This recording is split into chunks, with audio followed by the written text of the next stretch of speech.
your inauguration as people all of the time, Tinubu concluded. And now we have this that talks about bad economy. Meanwhile, the president has promised to create about 50 million jobs through the Ministry of Trade and Investment.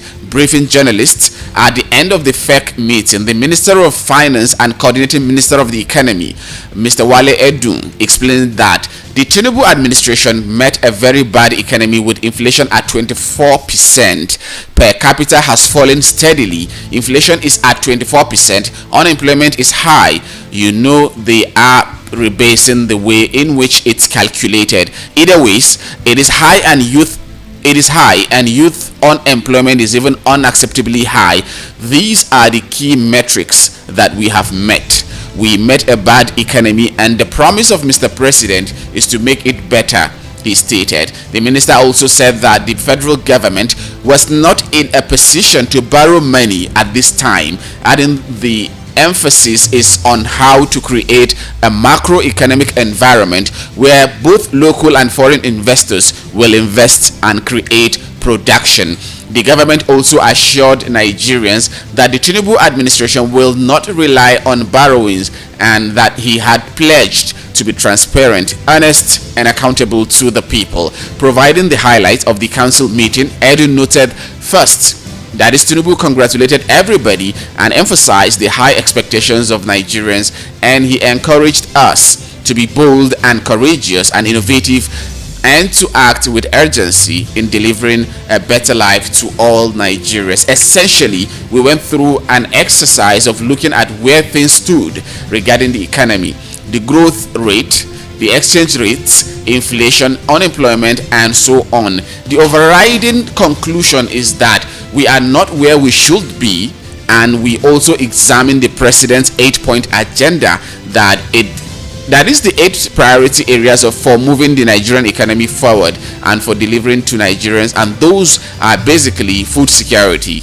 ending poverty, economic growth and job creation, access to capital, particularly consumer credit, inclusivity in all its dimensions, particularly as regard youths and women, improving security, improving the playing field on which people and particularly companies operate, rule of law, and of course fighting corruption. Speaking further, he said it is around those metrics that the plans and the targets of what will be delivered in the next 3 years or so were identified, discussed, and input were given by various ministers.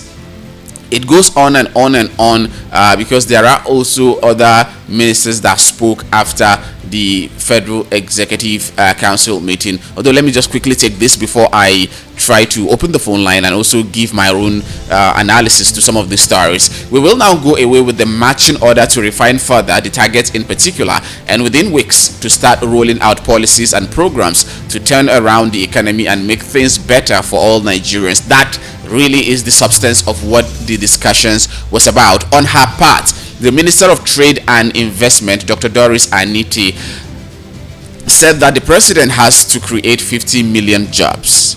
The Coordinating Minister of Health and Social Welfare, Professor Ali Pati, stressed the president's vision and priorities were economic growth, prosperity for all, and ending poverty, as discussed at the FEC meeting and also mentioned by the Coordinating Minister of the Economy. He underscored the significance of the country's asset, which he said was the human capital, nay, the youthful population. One element that is key and underlining of all those efforts is the people. Nigeria's most important asset is its people, its youthful population, and the human capital that is bestowed in that youthful population. So Mr. President's vision includes the idea of harnessing the human capital of our youthful population to achieve prosperity for everyone, the minister stated. According to him, the direction of the government is to mobilize the social capital in the country, unite the people, and drive transformation. This, he added, included dealing with nutrition, food security,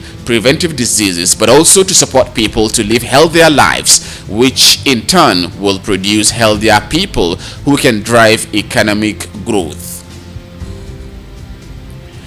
And also, this is something that I personally have a keen interest on, because in the past, we know for a fact that in this country, we tend to ask questions that we don't have answers to, especially when you look at the previous administrations. When we come and ask, do these ministers have a parameter upon which to operate, that if they fail to deliver, we will now know that these people fail to deliver? Are there mandates, are there targets set aside for these people to achieve? Because you look at it, if you really want to achieve something, you must have a vision and a mission, and how you want to achieve it. That is, you already have a target. I want to hit this particular target by so time, and let Nigerians know that this particular minister has the particular mandate to achieve so and so that at the end of the day, if they fail to achieve, or if they achieve, we'll be able to now give them credit if they achieve, and if they don't achieve, we now tell them they have not achieved. And by so doing, we the media will be able to monitor step by step. Nigerians will also monitor step by step on how to really evaluate the progress made by these ministers. It is the practice in the past that we hardly know what these people are after, what their mandate are, what are the targets set for them by the president, so that we know that these are yardstick that upon which we will hold them accountable for their actions and inactions. That is how we should be running government. I personally feel it is going to go a long way in helping us to know, okay, in the next 3 years, these are what you want these ministers to achieve. Yes, we understand that you have your 8-point agenda, but how will they achieve this 8-point agenda? Let the ministers individually publish on national dailies. Let it be public for us to see and know that this is what I personally, as a minister of this and that, these are the things I want to achieve within these 3 years that the president said we have to revive the economy, so that we'll be able to monitor.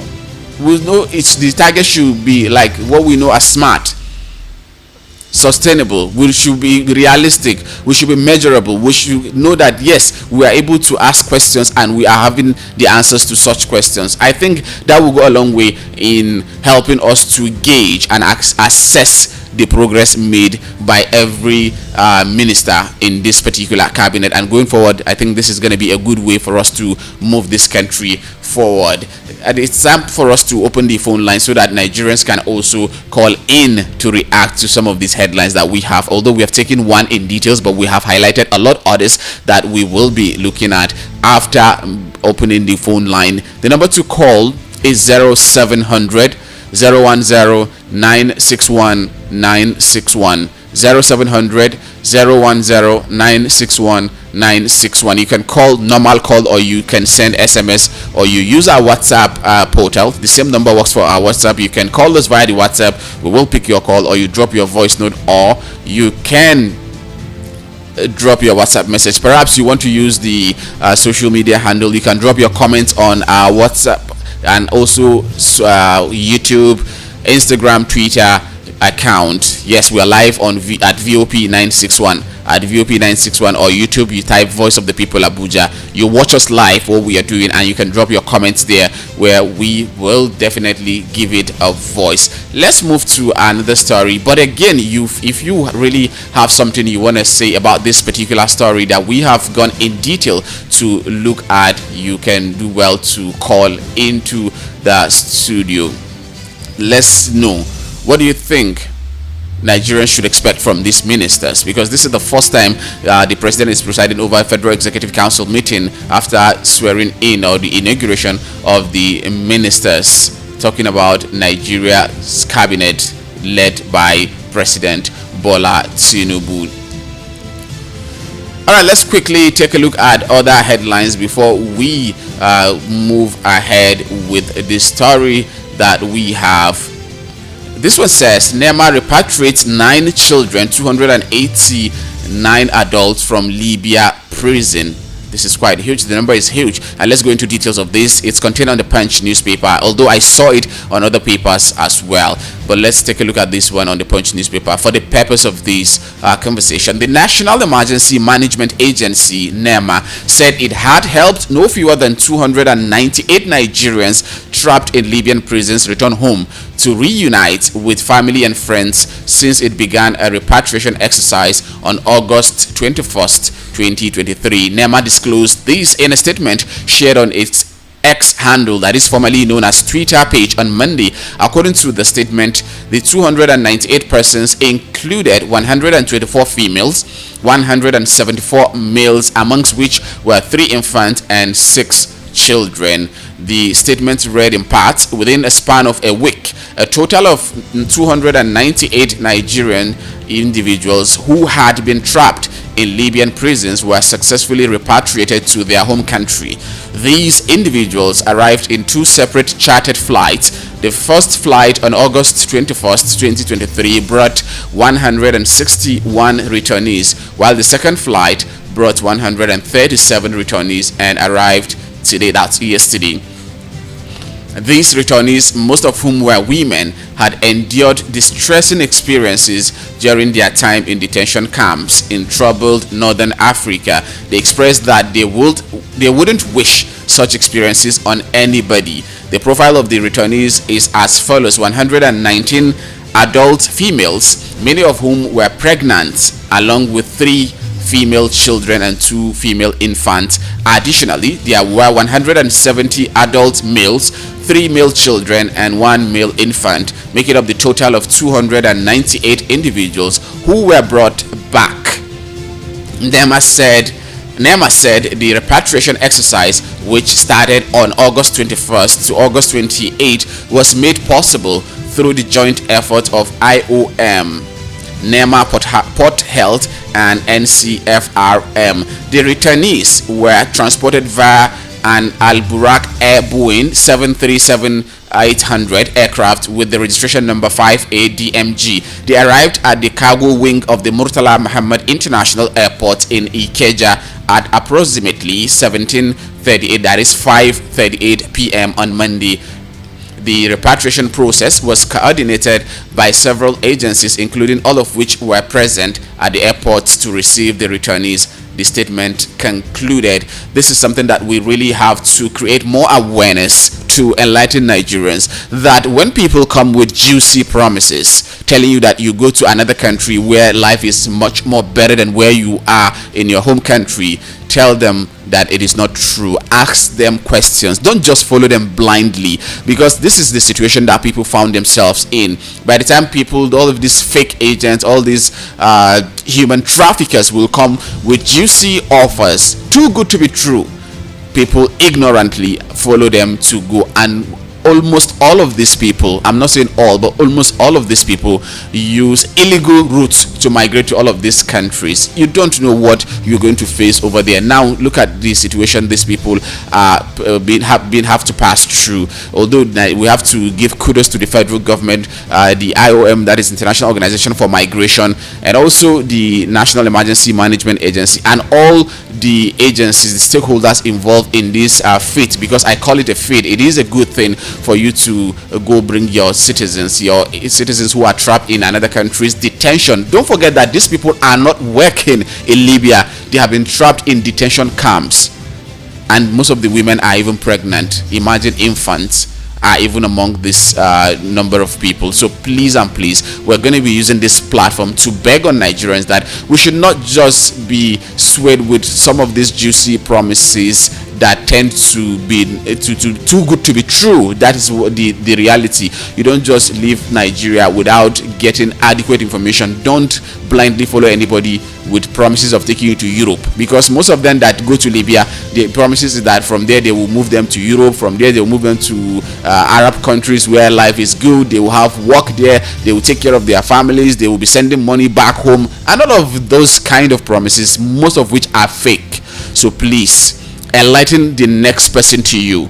Let's tell our neighbors, let's tell our family, friends and colleagues that most of these things are human traffickers. Don't allow them, don't fall victim of these people, especially the rural communities. Let's tell our people in the rural communities that these offers are not true, so that we go a long way in helping saving a lot of lives. Many people have been brought back, but do you know how many people lost their life on transit? How many people lost their life in detention? We are not even looking at that. So a lot of things are left unsaid.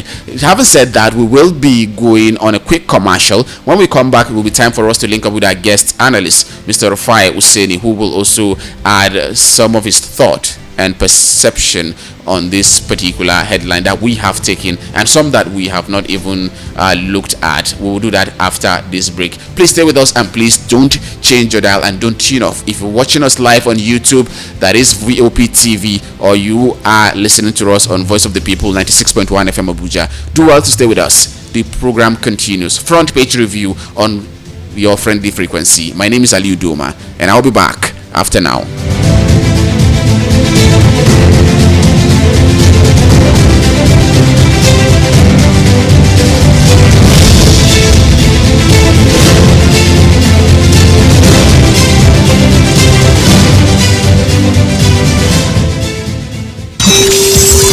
Connect with the live studio. Press 0700 010 961 961. Thank you for calling Voice of the People Radio. Please hold while we connect you. Microphone check 1 2 1 2. Now you have a voice 1 2 1 2. Because everybody talking 96.1. Hold up, what's up? 96.1. Don't break the voice. Thank you for choosing Voice of the People FM.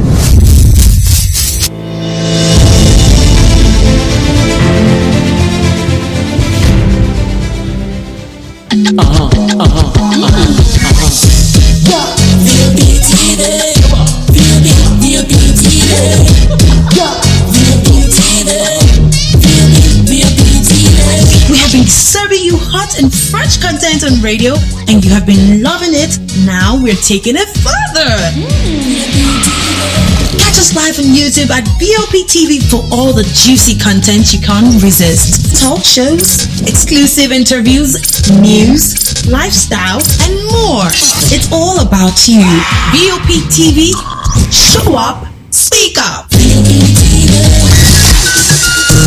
The award-winning pizza in the US is now here in Nigeria. Ladies and gentlemen, I present to you Romeo, the pizza champions, and cold-berry ice cream. Nice in every school. Visit any of our outlets and feel the rich taste from the pizza champions and cold-berry ice cream. At number 4, Obomosho Street, Area 8, Geriki, Abuja, or 3rd Avenue, Gwarinpa, Abuja, or Federal Housing Estate, Phase 2, Lube, Abuja.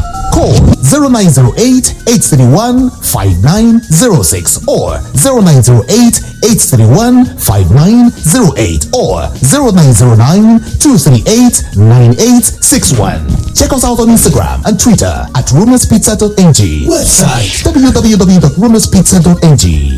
Romeo, the pizza champions.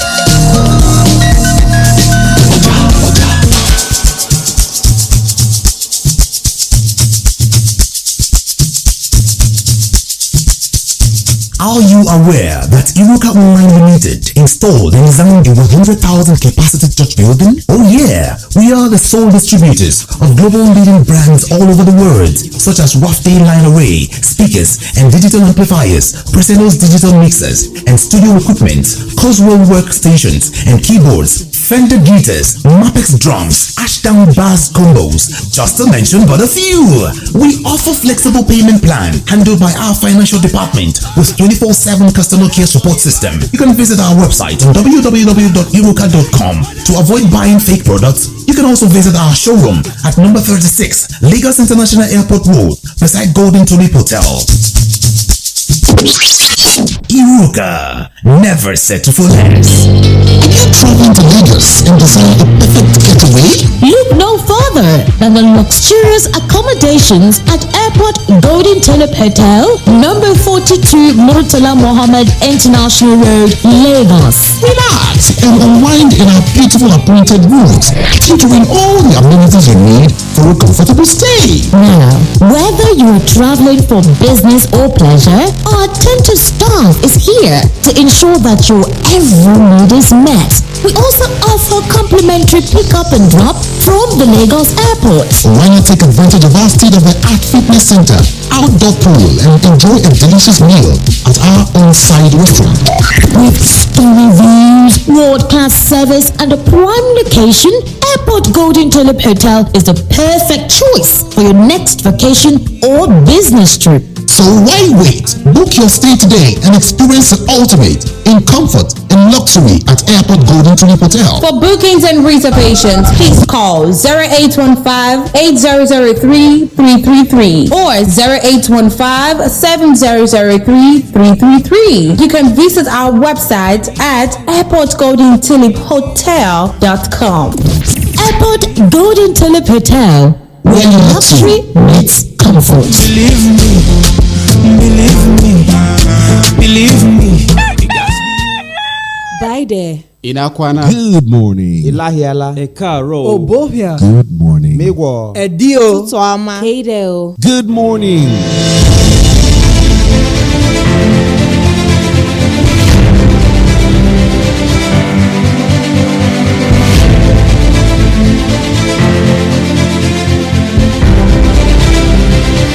All right, welcome back. Thank you for staying tuned to Voice of the People 96.1 FM Abuja and Voice of the People TV on YouTube. My name is Ali Udoma and you are listening and watching to the front page review on your friendly frequency. It's now time for us to link up with our guest analyst, Mr. El-Rufai Useni, who will also add color to the conversation that we have this morning. Hello, good morning, Mr. El-Rufai. Yes, good morning. How are you? I'm fine, thank you. I hope you're doing good today. Yes. Bless you. All right. We have a lot of headlines to look at, but let's begin with this one on the Punch newspaper, talking about the FEC meeting presided over by President Bola Tinubu, where it says FEC unfolds 3-year economic revival plan. Tinubu wants ministers. I mean, it's pure and simple. President Tinubu talked tough yesterday at his first executive council meeting site.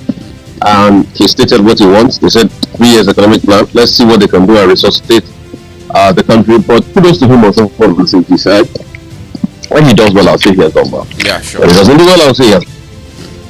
Kudos to him on accepting the fact that unemployment rate is extremely uncontrollably high. You know, all kicked against that statement by the Bureau of Statistics that reduced unemployment rate from 33% to 4.1%. Yes. But now we've been able to clarify and make clarifications together because the president himself knows that unemployment is extremely high, so he says he's going to bring that down.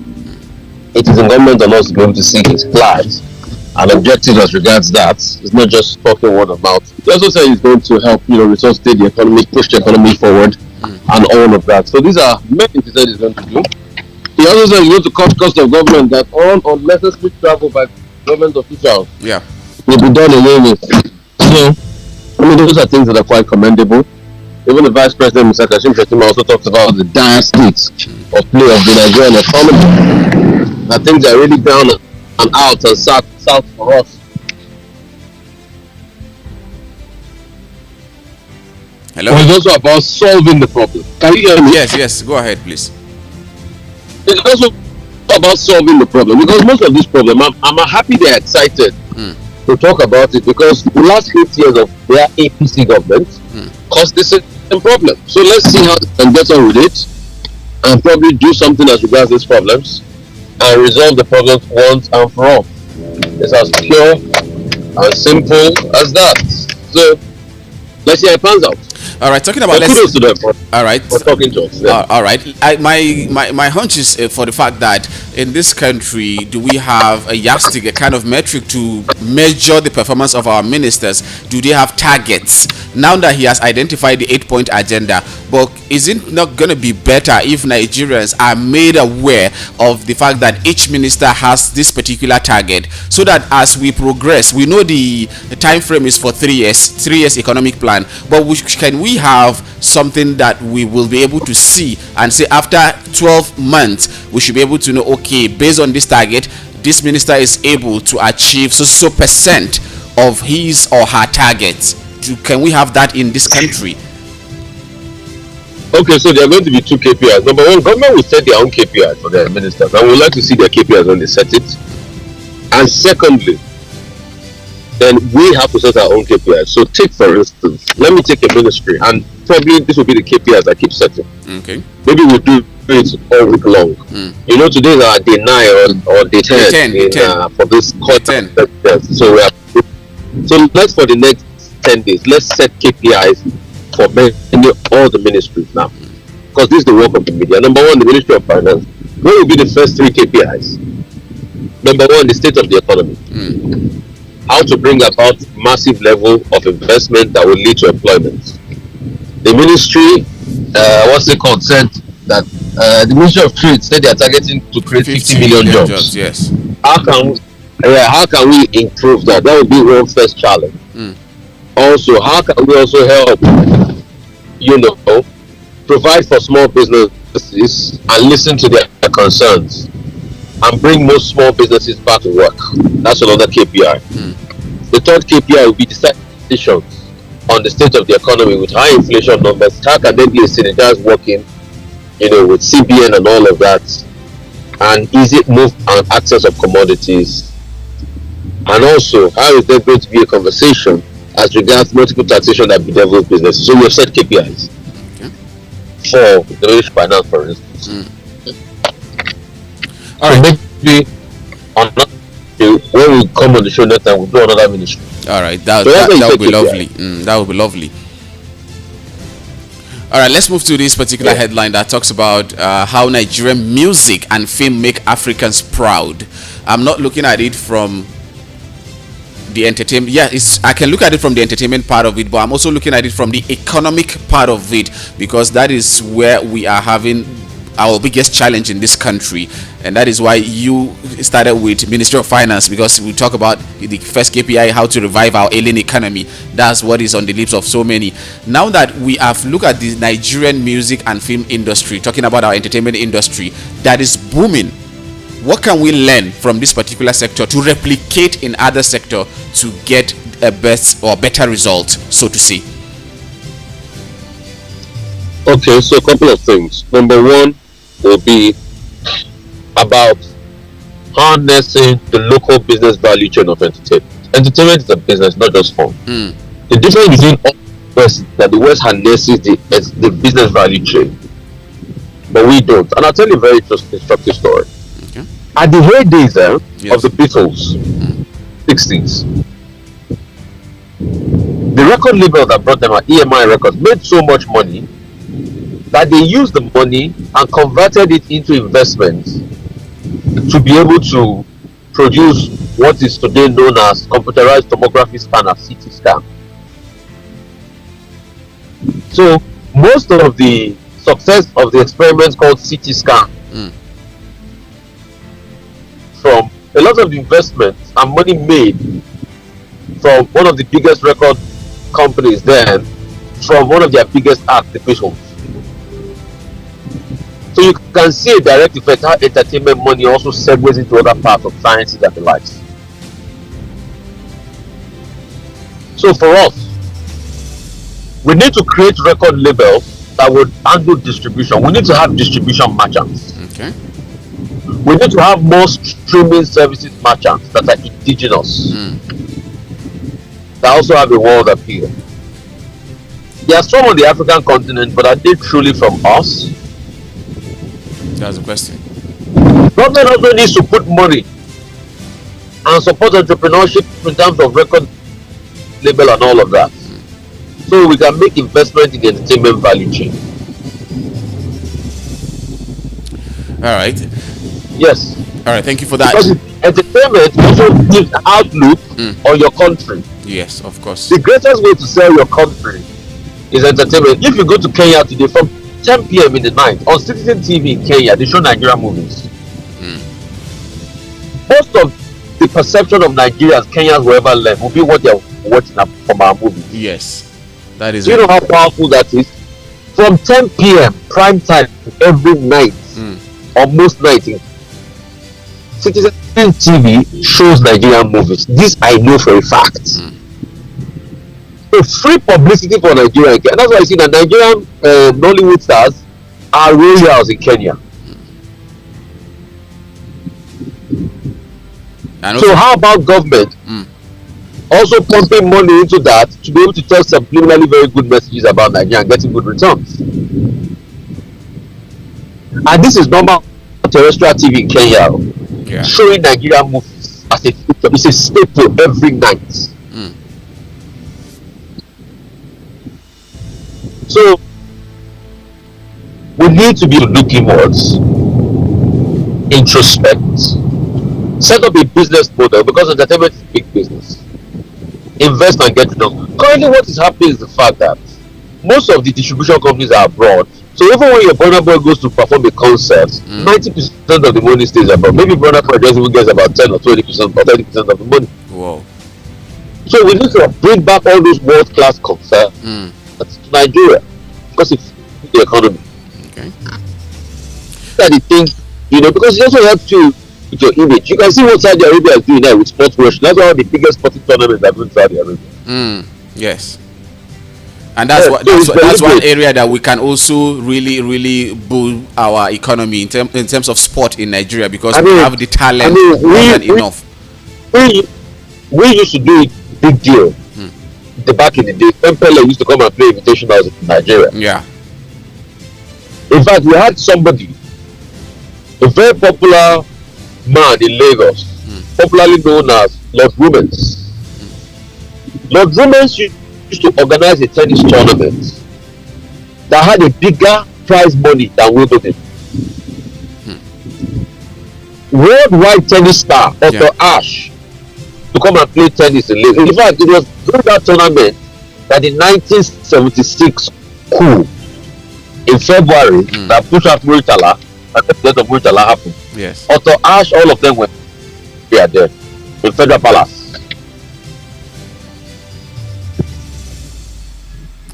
Hopefully we'll get it right. Hopefully, and by the time we get to Ministry of Sport Development, I think we will really identify a lot of things that we can set KPIs for those industries, and we'll continue to monitor and make sure that they are really living up to their billings and the expectations of Nigerians. Okay. Yeah, let's take a look at this one. This is one news that has been trending for a couple of days now, talking about Dangote cement. The price of Dangote cement. The headline is on the Punch newspaper that says Dangote defends cement price amid criticism. Dangote Cement PLC has said that its cement price is in line with or lower than prices across the West African coast. The company also said that the price of a bag of cement from its factories across Nigeria had not increased. Contrary to viral reports across various media, there had been widespread criticism directed at the company over the disparity of the price of its cement in Nigeria compared to other West African countries. However, a statement by the company said as of Monday, the price of Dangote cement was 4,000. Okay, I think we lost communication.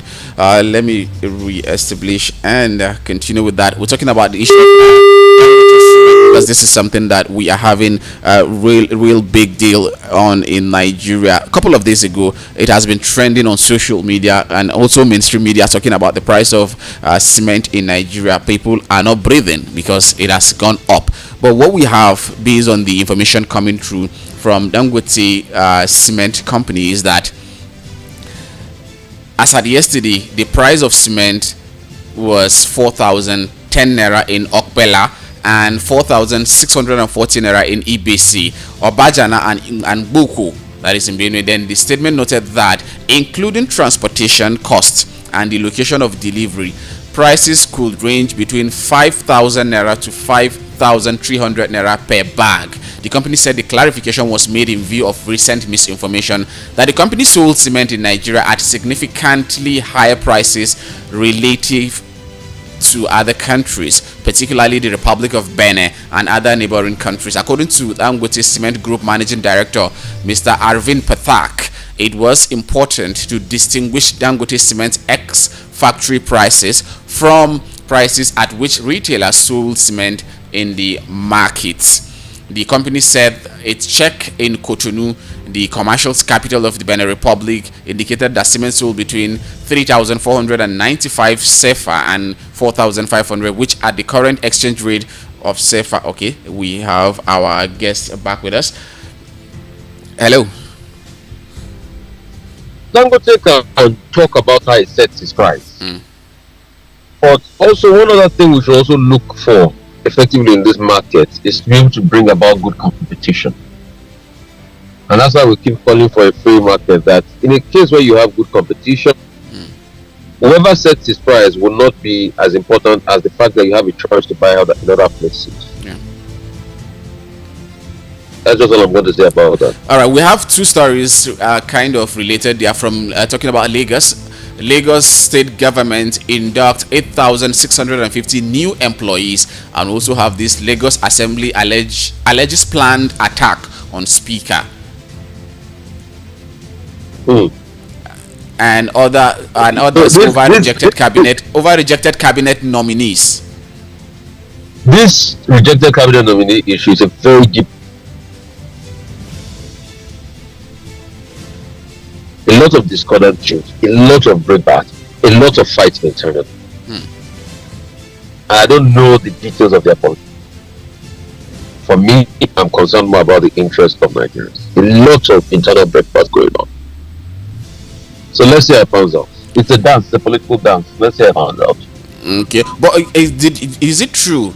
Because based on what I read was that before the speaker, talking about Mudashiru Obasa, emerged, that the governor Sanwo-Olu had another candidate, preferred candidate, other than Mudashiru Obasa. But at the end of the day, Mudashiru Obasa emerged, and this in turn made them not to have a smooth working relationship between the speaker and the governor, and that's the reason why they rejected some of the cabinet members. In fact, let me go further ahead to say that they had even been pushed as regards different allegations against Mudashiru Obasa. Okay.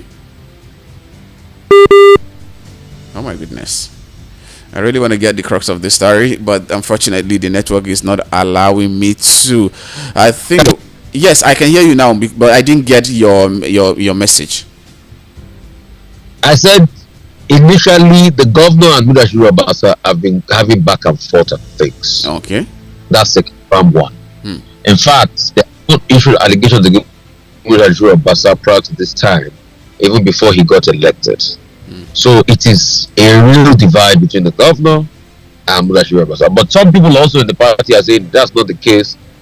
They said it was because of a petition filed as regards religion and all of that. Okay, yeah, that the issue of Muslim. There are many angles politically. All right. Yeah. All right. Yeah. We hope it turns out to be beneficial to the state entirely, because this internal rancor between the legislature and the executive, I don't think it's going to help the state to move forward. How about this issue of Lagos state government inducts 8,650 new employees? What would you say to the government? What's your take on this? Oh my goodness. Not again. We still have an issue with our network today. What's the problem? You say that again. Lagos state government did what? Has held a specialized induction training ceremony for 8,650 newly employed as well as newly deployed senior officers in the state civil service. Right on point. No, right on point. It's good. You have to have an induction ceremony for them. So pure and simple. You have to have an induction ceremony for them as they come aboard. Yeah. All right, we have this one that says over 60,000 people killed in farmers' herders conflict, according to House of Reps. Sad one for Nigeria, my brother. Sad one for Nigeria. And this farmer herders conflict keeps going on and on and on and on, unabated. Unabated. And also, quickly, are you with me? Hello? We'll shut the time. Hello? Well, we've shut the time. I need to go. All right, no problem. Thank you. Bless you, my friend. Bless you too. All right, that's El-Rufai Hussaini, who has given us his own thought on some of the stories that we have for you today. Before we wrap up on the program today, I think we have a little less than 3-4 minutes. Yes, of course we do. Let's take a look at some of the headlines that we have for today. This one is on the Vanguard newspaper that says residents invade loot palliatives warehouse in Bayelsa. I can see the picture, and we saw some videos making round late yesterday. Bayelsa State Emergency Management Agency, BYSEMA, yesterday warned the public that the food items looted from a warehouse in Yenagoa, the state capital, by some residents were unfit for human consumption. The warehouse, located in Kwansia suburb of Yenagoa, used to house relief materials for the 2022 flood victims was invaded and looted by residents on Sunday night. By SEMA's Director General, Walaman Igrubia advised those who pillage the facility not to consume the items for safety reasons. He said these items are unfit for human consumption, and a responsible, caring government like ours will not give Bayelsians such items as palliative. Igrubia added that as part of preparations for an impending flood this year, he visited the premises, and in his presence, remnant of food items, notably rice and gari, that were no longer fit for consumption were cleared from the warehouse and placed outside for disposal the next day. He said the remnant, which were swept from the floor and packed in disused bags, were less than 10 bags of rice and gari, and with some broken cans of oil. For emphasis, SEMA states that these items were not fresh food palliatives and were not hoarded by the agency or the state government. In essence, there were really no food items to loot. So those who carted away the unfit items are pleased advised in their own interest not to consume them. Igrubia assured Bayelsians of the agency's preparedness to handle the distribution of palliatives provided by the federal government as part of cushioning the effects of its fuel subsidy removal policy, as well as the fallout of impending flooding this year. But a concerned resident, Alagua Mori, slammed by SEMA for allowing the items in the warehouse to go bad without distributing them to victims of the 2022 flood that ravaged the state. It said if truly 2022 monster flood related items were so stocked and denied victims, it is unfortunate and leaves much to be desired. Yes, that there is hunger in Nigeria is not in doubt, but no matter what, not everyone will take actions not supported by law. Let this be a lesson to all stakeholders, he concluded. This issue of palliative distribution, I think I have followed a lot of state being distributed, talking about distribution by NEMA and also the State Emergency Agency. It is a collaborative effect from National Emergency Management Agency and that of the state emergency agencies like Yobe, Ogun, Nasarawa, Benue, and a lot of other states that I did not even follow, but I know for sure that a lot of distributions are going on in terms of palliative from NEMA coordinating the affair in collaboration with the State Emergency Management Agency. However, there's still room for improvement. This is a passionate call to NEMA and also the State Emergency Management Agencies that we have to be timely. We already know the condition and the situation of things in Nigeria.